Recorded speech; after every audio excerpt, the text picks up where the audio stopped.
Pemirsa TVR Parlemen dimanapun Anda berada, saat ini saya sedang berada di Gedung Nusantara, di mana pemirsa seperti yang kita ketahui bahwa cuaca ekstrim saat ini masih menjadi ancaman serius bagi masyarakat, baik bagi keselamatan publik dan juga kelancaran arus transportasi. Lantas seperti apa langkah dari Parlemen untuk memastikan keselamatan dari masyarakat dan juga terlebih pemirsa, kita saat ini sudah mendekati masa Ramadan dan juga Idul Fitri. Lantas bagaimana kesiapannya untuk memastikan keselamatan di tengah anomali cuaca ini, dan kita telah bergabung bersama saya salah satu anggota Komisi 5 DPR RI, yaitu Bapak Sujatmiko.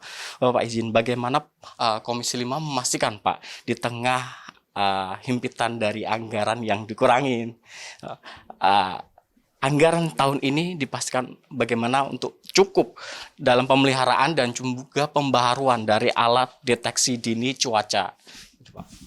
Ya, dalam rapat dengar pendapat minggu ini ya dengan Kementerian PU dan BMKG dalam stakeholdernya untuk pendeteksi dini cuaca. Jadi kita sudah mengusulkan untuk penambahan anggaran terutama untuk modifikasi cuaca. Modifikasi saja dengan tadi penerbaran NHCL dan juga yang lebih canggih itu udah kita usulkan. Jadi mudah-mudahan ini nggak terkendala lah untuk pembiayaan. Memang kita tahu di bulan Februari sampai Ramadan itu masih ada bibit siklon di selatan ya, di selatan itu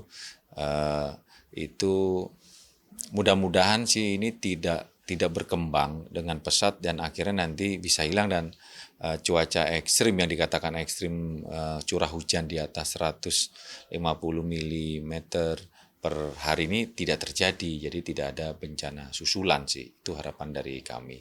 Gitu. Lantas Pak, pengawasan dari Komisi 5 terkait dengan integrasi data dari BMKG Pak terhadap Basarnas dan juga tentunya Kemenhub agar respon bencana itu lebih tanggap, lebih cepat. Jadi sebenarnya BMKG itu sudah mengeluarkan perakiraan cuaca per bulan dan juga diperkuat lagi per minggu yang dikeluarkan surat edarannya ke pemerintah daerah, Kementerian Pusat juga, stakeholder yang ini sudah diberikan informasi itu. Jadi ya, tapi memang kita ini mungkin ya ada kendala apa yang harus kita perbuat, karena kalau hujan itu tinggi sekali tidak ada satu kata yang bisa kita perbuat selain kita itu melestarikan alam. Sehebat-hebatnya kita punya data, tapi kalau alam tidak bisa mengikat, jadi pohonnya ditebang banyak, akhirnya kan ikatan tanah itu kurang, padahal tanah itu supaya tidak longsor diikat. Yang ikat siapa? Ya akar pohon, seperti itu. Longsor itu terjadi karena titik jenuh air yang sudah tinggi.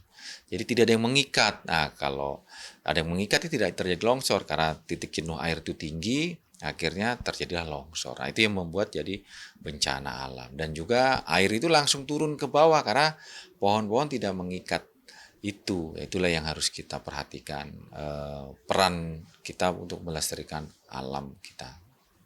Selanjutnya Pak, langkah konkret Komisi 5 DPR RI dalam memastikan nih Pak, PUPR gimana jembatan dan juga bendungan kita tahan terhadap anomali cuaca ekstrim. Jadi kalau bendungan itu memang sudah didesain untuk berbagai macam kejadian. Yang pertama dari cuaca, ya kan, debit air yang berlebihan seperti itu, ada batasnya. Jadi bendungan itu ada pintu spillway-nya, ada yang dilimpas langsung, ya kan, ada saluran intik yang disalurkan. Nah itu jadi kalau itu tidak perlu khawatir, semua bendungan dan bendung ya itu sudah didesain untuk berbagai macam bencana ataupun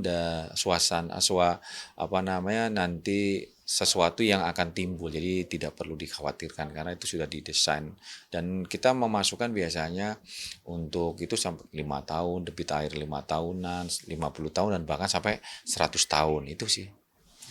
Pak, terakhir Pak, terhadap strategi dari Komisi 5 DPR RI dalam mendukung penambahan personel dan kompetensi dari Basarnas sendiri. Pak. Ya kemarin kita mengusulkan, jadi setiap provinsi itu menambah eh, komponen Basarnas karena pada saat bencana mereka lah yang di garda terdepan ini mencari. Tapi memang kurang sekali. Kemarin kita dorong itu. Yang kedua juga kita minta Basarnas itu melibatkan beberapa stakeholder yang penggiat lah ya, penggiat pencinta alam bisa seperti itu yang dia training. Kan kita juga Basarnas itu ada pelatihan SAR ya, itu juga kita mau perbanyak. Pada saat dibutuhkan mereka itu bisa membantu Basarnas. Jadi kita sedang mendorong pertama peningkatan tim SAR secara organik dan di anorganik supaya bisa membantu pada saat bencana itu terjadi, kira-kira itu. Ya. Baik. Baik pemirsa, demikianlah wawancara saya dengan salah satu anggota Komisi 5 DPR RI terkait dengan fenomena atau anomali cuaca ekstrim jelang saat ini maupun menjelang Idul Fitri nanti. Dan terima kasih atas perhatian Anda, saya kembalikan ke rekan saya di studio.